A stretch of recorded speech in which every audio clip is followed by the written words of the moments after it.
Om Nithyananda Paramashivoham. Om Nithyananda Paramashivoham. Om Nithyananda Paramashivoham.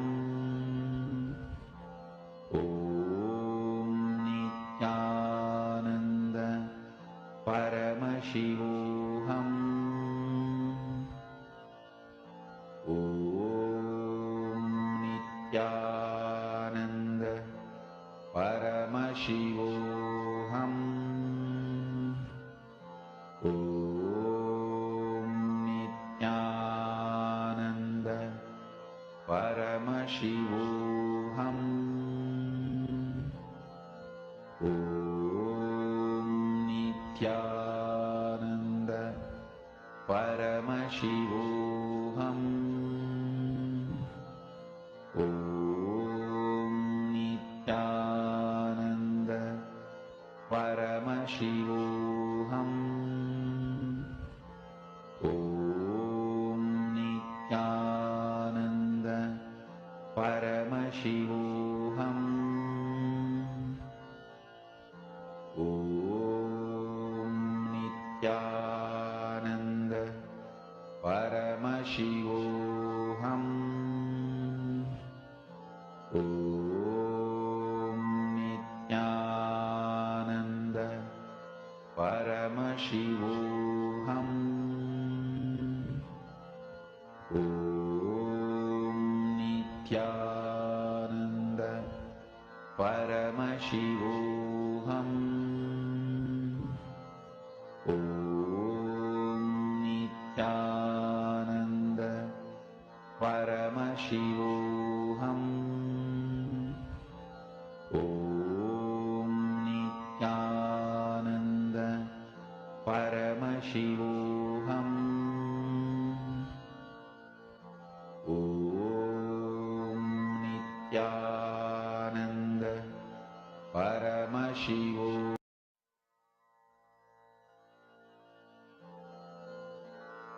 Mahamahavagya, spiritual lullaby for samadhi, and Suprabhatam, wake up call, wake up song for Paramashiva, for Paramashiva to manifest.